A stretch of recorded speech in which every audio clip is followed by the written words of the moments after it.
Dr. Alfredo Halpern, endocrinologista. Acho que você conhece, né? Então, acho que o Brasil inteiro já conhece o Dr. Alfredo Halpern, porque ele está na mídia. Agora, ninguém sabe que quem colocou esse homem na mídia fui eu, viu? Eu e meu irmão Alvan, fomos nós. Nós somos os descobridores do talento midiático do Dr. Alfredo Halpern. Verdade ou mentira? É verdade. Inclusive, eu me lembro que, bom, primeiro, que programas de entrevistas médicas, realmente você foi pioneira, eu acho, não é? Fui. Entrevistas, assuntos médicos. E eu me lembro que a Isabel até me convidou para ser o âncora de um programa sobre assuntos médicos. Você vê que no final, alguns anos depois, ele nem disse quantos, se concretizou. Né? Eu admiro muito a Isabel, porque realmente ela está pegando esse caminho há muito tempo e é pioneira mesmo. Agora, doutor, você também é pioneiro na sua área, não é? Fala a verdade. Eu acho que eu sou. Você está dizendo da obesidade, né? Na obesidade. Você sabe que outro dia mesmo eu estava falando num congresso, e aí o sujeito falou, Alfredo é pioneiro, devemos muito a ele, mas sabe o que é? Eu peguei o trem certo na hora certa, porque foi o seguinte, eu formei em 1966 no Hospital das Clínicas, na Faculdade de Medicina, não aprendi uma palavra sobre obesidade. Aí eu fiz residência de clínica médica e de endocrinologia, nenhuma palavra de obesidade. Aí eu ia para congressos, ouvia livros de endocrinologia, 2 palavras sobre obesidade. E obesidade era considerada uma doença de sem vergonha, de sedentários, de sujeitos com falta de força de vontade, só que tinha uma outra realidade. No consultório, 70% já eram obesos e queriam emagrecer. E eu não tinha aprendido nada sobre isso. Então eu tive que ir cavando. Por sorte, isso aqui foi mais ou menos, comecei a montar o consultório em 69, 70, foi quando começou a se encarar a obesidade como um assunto sério. Explodiu como um assunto sério, mais ou menos em 1980 e pouco, quando nós fundamos a Associação Brasileira de Estudos da Obesidade, a ABESO. E começamos a frequentar congressos e ver, e a literatura de lá para cá cresceu explosivamente. Curiosamente, Isabel, a obesidade e a explosão de obesidade começaram a aparecer de 1980 e pouco para cá. Então, o que acontece? Eu estava na hora certa, no lugar certo, e resolvi encarar com a necessidade certa. Com a necessidade certa. Eu só tenho a agradecer, isso foi muita sorte. Não, mas você tem... Aí, peraí. Aí eu, lá no Hospital das Clínicas, fundei o primeiro grupo de obesidade, eu acho que da América do Sul, entendeu? Você coordenou o primeiro SPA, não foi? Não, eu coordenei o primeiro SPA que a gente chamaria de sério, que era um SPA que nós fizemos lá em Campos do Jordão, onde os princípios seriam de realmente pegar gente com muita obesa, estudar bem e adequar uma dieta. E foi uma experiência muito interessante mesmo. Mas não sei se foi o primeiro, mas foi o primeiro, vamos dizer assim, com uma orientação médica. Aí fizemos uma disciplina de pós-graduação de obesidade. Hoje nós temos um grupo muito sólido, muito bem formado, nós temos doutores em obesidade. Obesidade cresceu muito, então você vê que foi sorte mesmo. Vai virar especialidade? Virou. Já virou? Já virou. Quer dizer, é o seguinte, o Brasil tem uma peculiaridade. Se você vai para alguns lugares do mundo, por exemplo, a Argentina. Na Argentina, quem trata de obesidade são os chamados nutrólogos. Em outros países, quem trata de obesidade são psiquiatras, psicólogas. Nós aqui na endocrinologia, porque eu ainda estou lá, viu? Estou velhinho, mas ainda estou no HC, sou professor lá ainda. Mas no Brasil, quem faz, digamos, com mais abrangência a obesidade são os endocrinologistas. Então a endocrinologia está correndo junto com a metabologia, onde está a obesidade, onde está o diabetes, onde está o estudo de gorduras no sangue. Então hoje a gente pode dizer que nós somos mais completos, porque nós somos endocrinologistas, somos clínicos e fazemos de obesidade, mas eu acho que vai ser uma especialidade mesmo. E uma especialidade que deveria incluir estudos de psiquiatria e tudo isso, né? Tem que incluir, não tem? Inclui. Embora você sabe que a obesidade está deixando de ser uma psicológica, obesidade né? na área da psiquiatria, embora tenha algumas conexões com a área de psiquiatria. Por exemplo, indivíduo que tem o chamado distúrbio bipolar, com frequência tem compulsão alimentar, e tendo compulsão alimentar ganha peso, ou embora indivíduos alguns com depressão ganhem peso, embora a ansiedade dos indivíduos que têm predisposição à obesidade faz ganhar peso, e embora ainda existam remédios, cada vez mais remédios psiquiátricos que fazem engordar. Então se toca muito, mas não é só da área de psiquiatria. E aquela história que a gente ouvia antigamente, lia em revista, não, eu engordo porque eu tenho problemas psicológicos, eu desconto na comida, isso existe? Então, veja bem, a pessoa que tem tendência à obesidade, se ficar ansiosa, vai comer.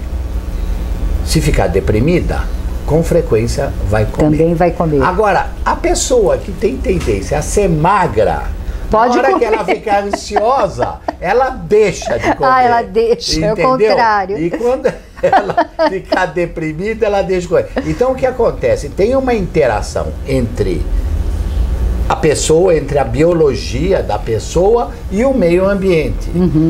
Uma pessoa ansiosa pode engordar? Pode, se ela já tem em si uma tendência para engordar. Hoje em dia as coisas são mais ou menos nesse caminho. Existe uma interação genética óbvia, com o ambiente óbvio e com alguns distúrbios psicológicos, sim. Mas, na minha opinião, o maior problema psicológico do obeso é o fato de ser obeso. Porque a sociedade não aceita ele, você pode ver. De jeito nenhum. Tem um bullying danado contra o obeso. Hoje em dia, não aceita. E aí ele acaba deprimido e ansioso, chateado, não como causa de obesidade, mas como consequência. É claro, porque hoje você ser obeso, você é tão discriminado quanto ser fumante, né? Sabe que é. É mesmo. E o pior que quase metade daqui a pouco da população vai ser, e não sei como é que vai ser. Pois é, está crescendo, né? Em vez de diminuir. Nossa! E o pior é que se o obeso é fumante, quando ele para de fumar, o que acontece? Ele engorda mais. Ele engorda mais, né? Mas você sabe, podemos pegar aqui, eu gosto desse programa, porque a gente fica à vontade e bate papo. Primeiro, se ele engordar, ainda assim, ele vai ficar menos doente do que se estivesse fumando. Claro. Então, parar de fumar é sempre bom. Mas você sabe que 15 a 20% dos indivíduos que param de fumar emagrecem desde que tenham controle. Eu tenho muitos pacientes que diziam, doutor, eu quero emagrecer e eu quero parar de fumar. Em uns eu faço as duas coisas juntas. Em outros eu digo, vamos fazer o seguinte, um por vez. Então, você emagrece, mas quando você chegar no peso bom, eu vou te segurar. E está funcionando muito bem isso. Que bom. A gente vai conversar muito mais com o Dr. Halpern, mas aí depois, da nossa dica de livro. Esse aqui são os dele, também vou falar. Agora é a dica de livro. A minha primeira dica de livro para você hoje é essa aqui, Mas essa dica de livro vai ter muita gente brava comigo, mas não fui eu que escrevi o livro, só tô falando dele, entendeu? Porque tem muita gente que ainda ama esse sujeito aqui que chama Fidel Castro. Porque, sabe, tinha aquela imagem romântica da Revolução de Cuba, aí tinha uns livros que falavam que Cuba era uma maravilha.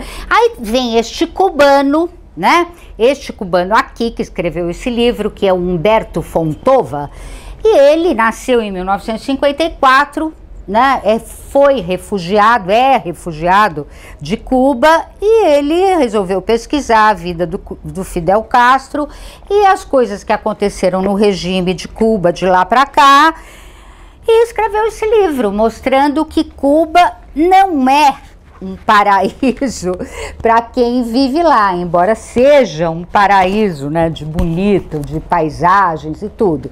Então, o livro chama Fidel, o tirano mais amado do mundo, porque é verdade, ele também é muito amado e também é muito odiado. Mas até na internet hoje tem blogs falando, né, dizendo que a coisa não é tão boa quanto parecia. Nosso governo até anda meio de namorico, assim, com Cuba, com esses regimes totalitários, eu vou falar uma coisa para você. Agora não é o livro que está falando, agora é a Isabel. Regime totalitário não presta. Seja de esquerda, seja de direita, seja de centro, não presta. Eu vivi a ditadura militar no Brasil, eu sei o que é um regime totalitário, eu sei o que é uma ditadura, não adianta. E os fins não justificam os meios, como bem provou o Mensalão, né? Então, tá aqui. Você lê se você quiser, você discute, mas é um livro, né? Para provocar mesmo, do Humberto Fontova, Fidel, o tirano mais amado do mundo. A editora é a Leia. Bom, a minha segunda dica é essa aqui, do Dr. Celso Matsumoto, né? O Drauzio Varela falou sobre esse livro. Ele disse: médicos como o Dr. Celso fazem seu trabalho em posição que lhes dá acesso privilegiado à alma humana. Por quê? Porque o Dr. Celso teve a coragem de escrever esse livro que se chama Como Viver em Harmonia com o Câncer. A editora é a Cultrix, né? O Dr. Celso está aqui, a carinha dele, e ele tem uma vastíssima experiência, né? E ele é muito renomado, né? Ele é doutorado pela USP, pela Faculdade de Medicina, fez especialização em Seattle, nos Estados Unidos, publicou um monte de artigos médicos e tal, e ele também é voluntário da Casa Hope, que você sabe muito bem o que é. Então ele escreveu esse livro, Como Viver em Harmonia com o Câncer. Olha aqui, a rotina diária continua. Então, é muito bom para quem está enfrentando essa doença difícil, mas que já não é mais um estigma, né? Nem uma sentença de morte, como já foi em outros tempos.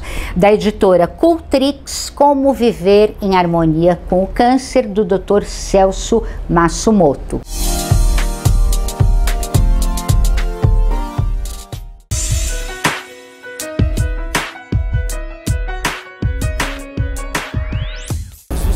Dr. Alfredo Halper, no programa Só Saúde. Dr. Alfredo, mas emagrecer também não é fácil, né? Embora as pessoas digam assim, não é fácil, fecha a boca e acabou, você não faz porque você não quer, eu consegui, você não consegue. Mas não é fácil, né? Quem tem tendência, essa bendita tendência para engordar, emagrecer é difícil, né? É muito difícil. Você sabe que essa história de que emagrecer é fácil, é só fechar a boca, é uma bobagem. Você sabe que o ato de comer é muito mais complexo do que as pessoas pensam. Se fosse só vontade, Isabel, beleza. Mas a vontade, dentro do ato de comer, dentro do que você come, já se tem estudos mostrando que vale mais ou menos só para 20%. O resto são necessidades internas, são N coisas. Só para você ter uma ideia, existem 50 substâncias, pelo menos, no nosso organismo, ok? Em todos os lugares, mas particularmente aqui na região que regula isso de comer mais ou menos, 50. Então você imagina um pequeno desequilibrinho aí, o que vai acarretar? E esse é o problema, o sujeito fala, não, eu não estou satisfeito com o meu peso. Eu quero emagrecer, é a coisa que eu mais quero, eu ouço isso. Por que que eu não consigo? Porque é muito difícil. Porque é como se você tivesse um estômago possuído. Uma das razões é o estômago possuído. Eu sei que eu me antecipei que você vai falar desse livro, mas por isso que eu, né? Não é isso que você ia mostrar agora? Então vamos lá, vamos mostrar o livro do doutor aqui, ó. O Estômago Possuído, que o doutor escreveu junto com o doutor Adriano Segal, que teve aqui outro dia e é psiquiatra, e ele né? não falou do nosso livro? Deve ter falado, não? Não sei, não me lembro realmente. Nós falamos. Acho que nós falamos sim. Uma bronca, então. Não, nós falamos sim desse livro. Nós falamos aí sobre uma coisa chamada compulsão alimentar, que é frequentíssimo, principalmente em mulheres, e que as pessoas não sabem que tem essa doença, que é doença. É uma doença mesmo? É doença, tá rolada agora no DSM, tá? E é uma doença onde fenômenos químico-biológicos fazem a pessoa comer muito mais do que deveria e termina com sensação de culpa. E esse livro eu acho muito interessante, eu escrevi vários, mas esse é muito interessante porque conta a saga de uma mulher com compulsão alimentar, entendeu? E tentativa de encontrar solução para isso aí, que é muito comum. Eu acho que é um livro muito gostoso, eu acho ele muito gostoso de ler. Quer dizer, a gente lendo acaba se identificando quando tem o problema e fica mais fácil de procurar ajuda, né? Ou vai identificar uma pessoa ou querida. Ou uma outra pessoa querida. Né? Eu vi outro dia se falar de TPM, que não é... A TPM também é uma doença química, mas o marido saber que existe... já ajuda muito. A compulsão alimentar é uma doença química. E o marido saber, ou os pais saberem, ou os filhos saberem, é importante para entender que a pessoa não é tão culpada assim, né? Bom, a gente falou no começo sobre essa coisa do Dr. Halpern ser pioneiro em tanta coisa, né? Ele também foi pioneiro nisso aqui, ó, na dieta dos pontos. Esse meu livro aqui, que esse livro é meu, tá faltando um pedaço porque eu uso o pedaço. Eu arranquei e fica ali na minha gaveta porque eu marco tudo que eu como, que é o único jeito. Podia fazer uma folha de papel, sabe? Não, eu peguei e arranquei a parte que tem os pontos. Mas a gente vai falar sobre isso, ó, depois daquele intervalinho.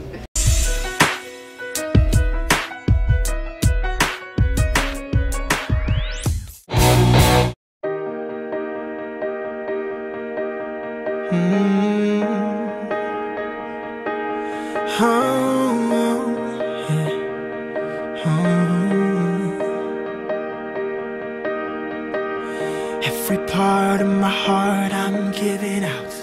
Every song on my lips I'm singing out. Any fear in my soul I'm letting go. Anyone who asks I let them know. She's the one I say it loud. She's the one I say it proud. Ring the bell for the whole crowd. Ring the bell, I'm telling the world that I found the girl, what I can live for, the one who deserves. Every part of my heart I'm giving out. Every song on my lips I'm singing out. Every fear in my soul I'm letting go.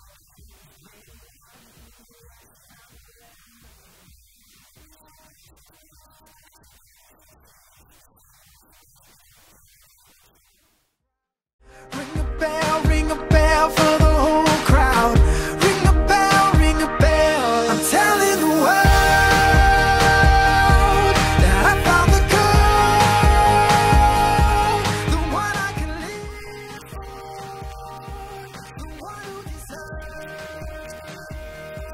to give all the lies, a reason to fly, the one I can live for, a reason for life.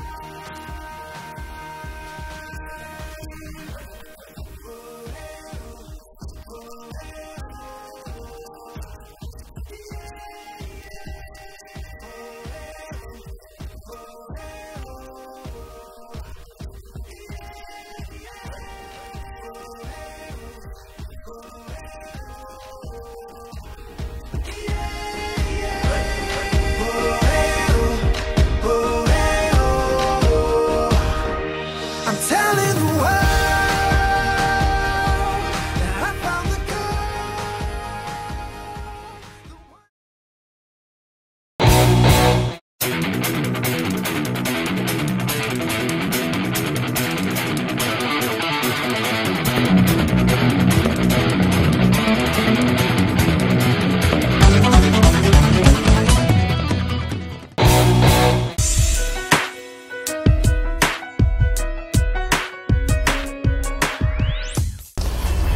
Programa Só Saúde, hoje conversando com o Dr. Halpern, Alfredo Halpern, e a gente, quando foi para o intervalo, estava falando, porque já falamos aqui sobre o pioneirismo do doutor em muita coisa, até mesmo na TV, né? Mas a gente estava falando neste pioneirismo aqui, que é a dieta dos pontos, que é um negócio que realmente facilita muito a vida do gordo. Eu sei porque eu faço essa dieta. Toda vez que eu engordo um pouquinho, eu já... São Halpern.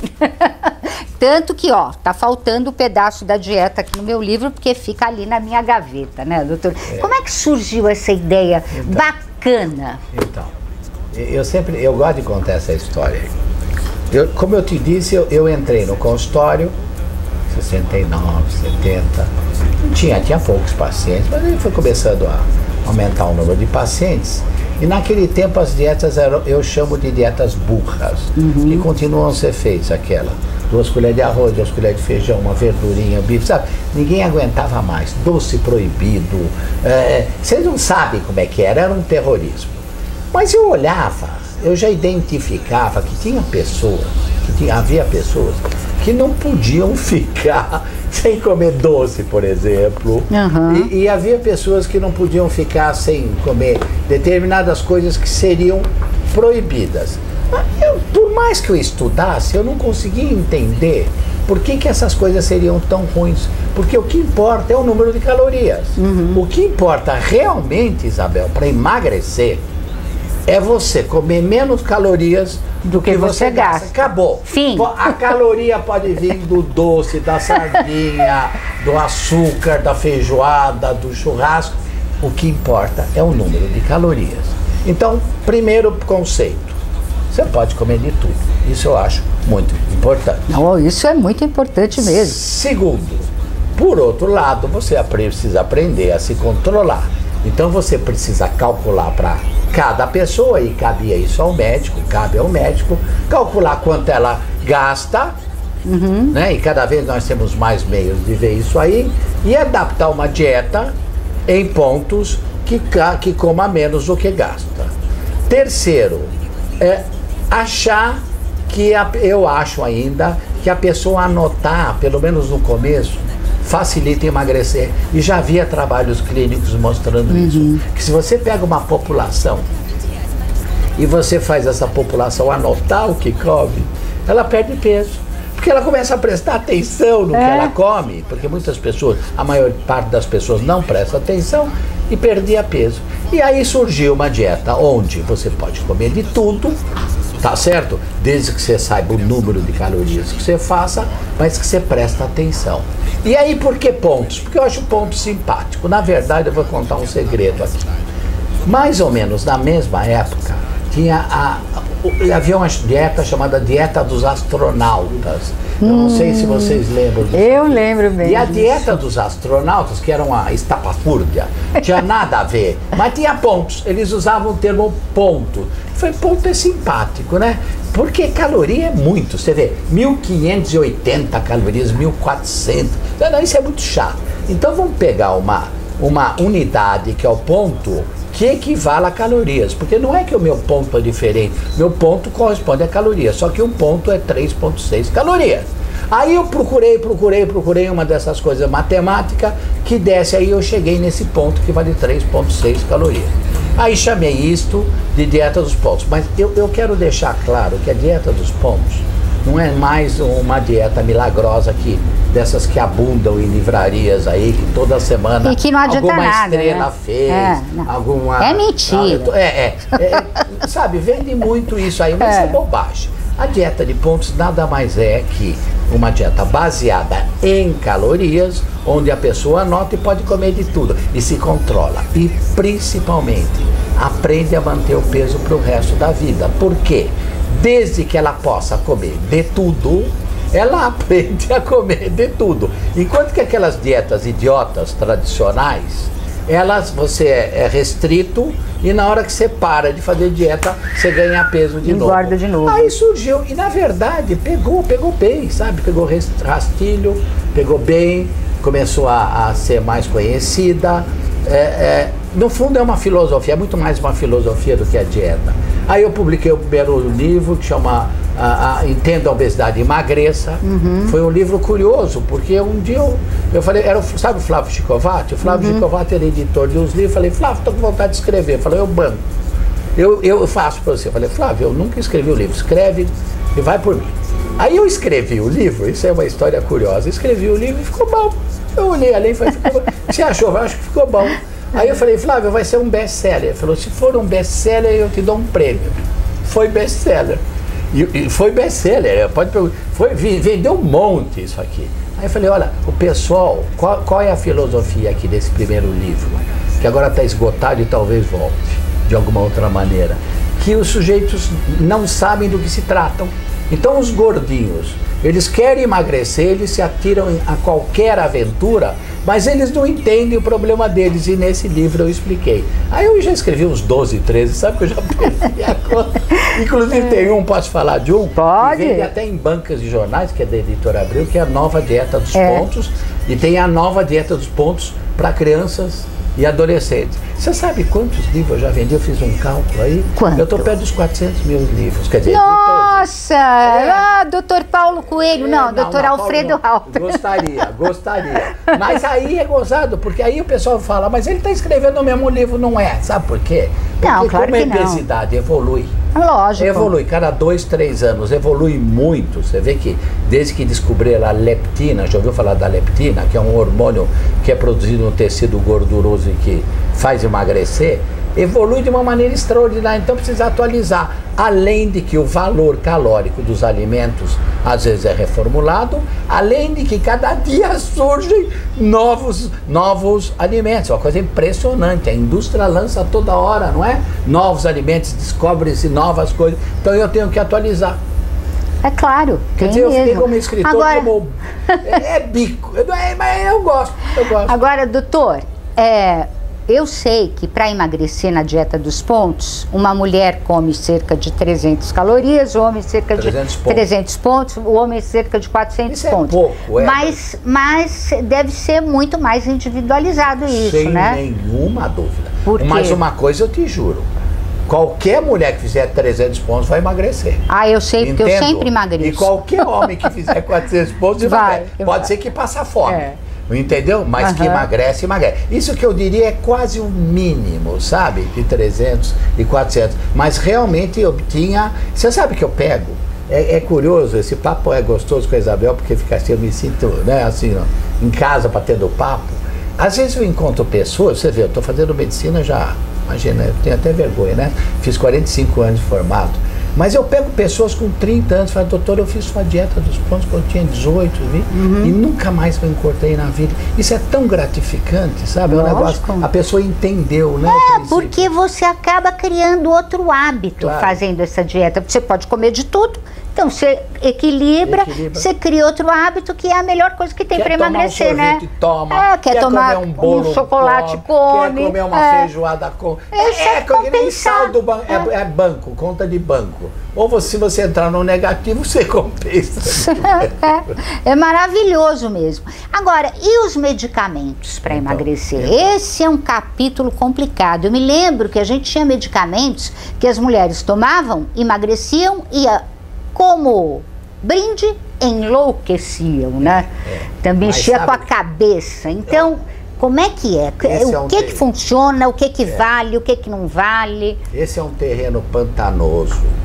Se nós estamos falando aqui, isso aqui está quase uma autobiografia, eu fui pioneiro também no uso sério de medicamentos, porque se usava muito errado. E lembra, era a época daquelas fórmulas loucas. Aliás, continua aí. Ainda tem. Tem, mas naquela época era pior. Se dava remédio sem saber como dar, não se controlava os pacientes. Atualmente o que se sabe é o seguinte: existem alguns medicamentos que foram testados muito tempo e que funcionam para a obesidade e que são relativamente seguros. Não existe segurança em nenhum medicamento do mundo, nem aspirina, você sabe? É verdade. Mas você precisa saber em que paciente dá. Isso é um lado. Então, obesidade é doença, obesidade merece tratamento, como diabetes, como hipertensão, como colesterol, merece. E tem mais para o resto da vida, muitas vezes. Mas existe muita charlatanice em volta da obesidade também. Então, existem pessoas inidôneas que usam remédios de uma maneira errada, que associam remédios, que dão hormônios de tireoide, que dão diuréticos, que dão laxativos, que dão antidepressivos, tudo numa mesma fórmula. Então, o que acontece? Se associou o seguinte, duas coisas.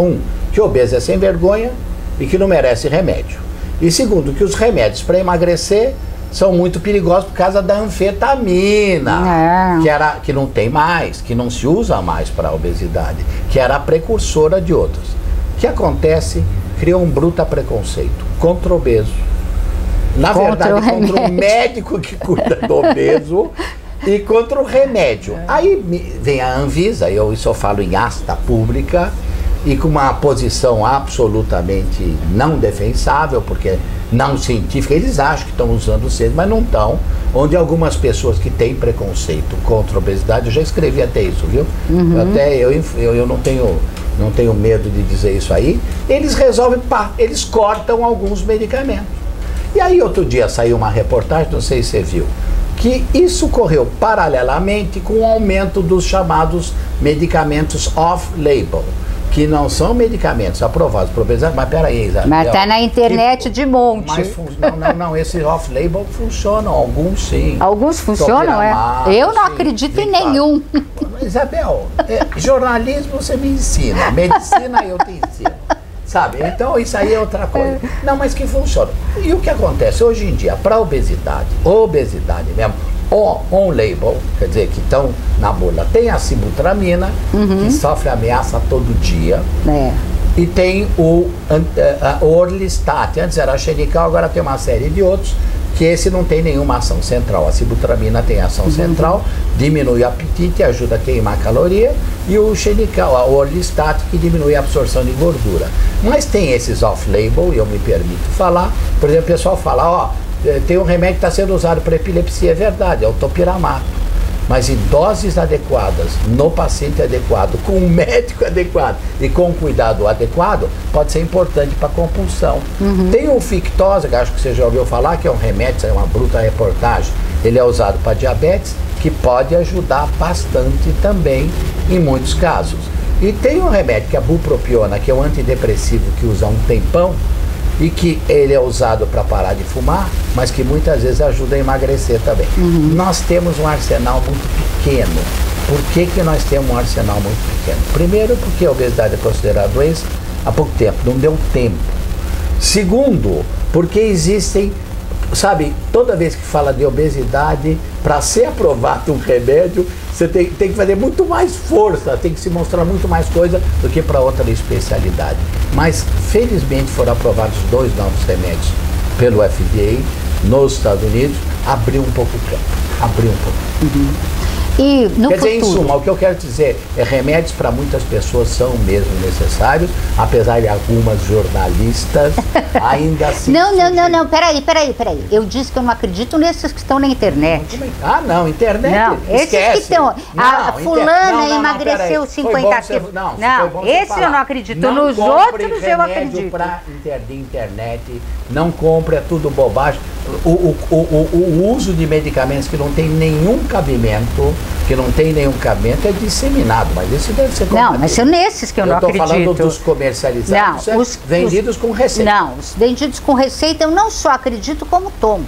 Então, pronto. Então, agora esclarecemos essa questão, né? Ainda bem. Bom, e diabetes? Não vai dar tempo da gente falar de diabetes. O doutor acaba de chegar de Berlim com novidade no diabetes. Vai dar tempo da gente falar? Quanto tempo nós temos? Quanto tempo nós temos? 5 minutos. Vamos lá? Dá. Bom, primeiro, diabetes. Tem o tipo 1 e o tipo 2. Tipo 1 precisa de insulina, não é dele que eu vou falar. É aquele que é insulino dependente, o pâncreas produz nada de insulina. Tipo 2 vem crescendo assustadoramente. Principal causa de diabetes do tipo 2, ganho de peso. Epidemia de obesidade está correndo junto com epidemia de diabetes. Diabetes é uma doença séria, mas eu vou aproveitar para desmistificar aqui uma coisa.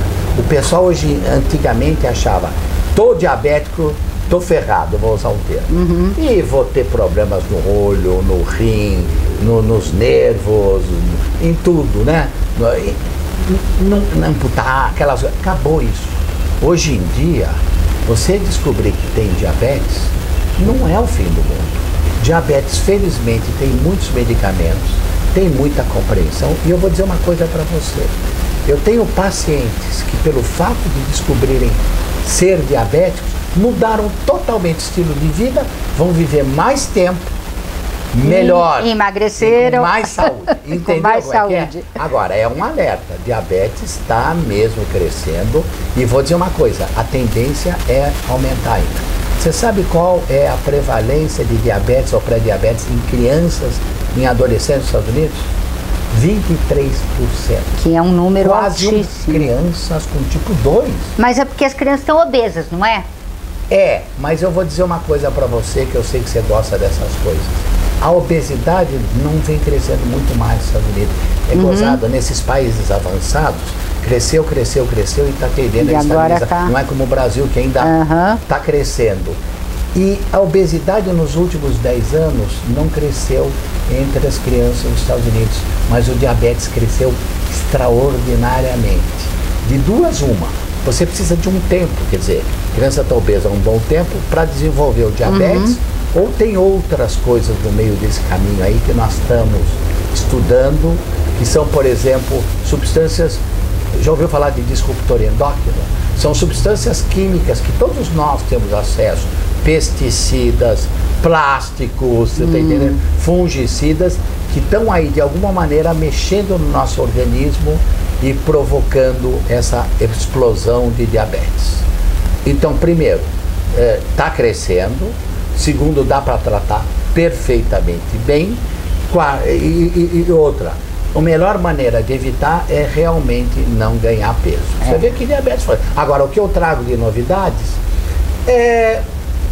basicamente é isto aí, basicamente cada vez mais novos medicamentos. Hoje em dia o diabetes tem uma pletora de medicamentos, o diabético. Coitado do obeso, que no fundo, se você conseguir combater, você não vai ter diabetes, tem muito pouco. Eu lido nessas duas áreas, então é muito curioso, porque eu vou em congresso de obesidade, eu vou em congresso de diabetes, e é uma visão, vamos dizer, quase unificada. É estilo de vida. Mas eu vou dar uma mensagem, eu sei que está quase terminando aqui, estão dando sinal lá, né? Que é o seguinte, eu vou dar uma mensagem que eu acho importante, que é o seguinte: emagrecer é importante, emagrecer é preciso. Mas tem dados hoje em dia que mostram que pessoas obesas que fazem atividade física, que têm capacitação física, têm menos problema cardiovascular do que magros sedentários. Nossa, então, a gente pensa ao contrário. A doença que a gente tem que combater também é sedentarismo. O que eu digo é, se você não consegue emagrecer, eu acho que dá para emagrecer, mas se você não consegue emagrecer, pelo menos faça atividade física, que isso vai fazer com que sua saúde permaneça boa por mais tempo. E até emagrecer também, por tabela, né? Que não seja tudo que você quer. Ai, a gente fica conversando com o Dr. Halper aqui até não sei quando mais. O programa já acabou, não dá tempo nem de eu te falar do meu site, mas você já sabe do meu site, Atrapalhei, né? isso, Não dá para falar de Facebook, nada. Eu vou ficar lá atrás da câmera fazendo assim para mim. Facebook.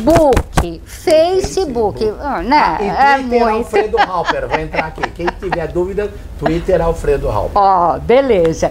Então, seu programa Só Saúde, o inédito, volta na próxima quarta-feira, 15 horas, mas você sabe que esse aqui, né, sempre rola muitas vezes durante a semana inteira aqui na sua Open TV.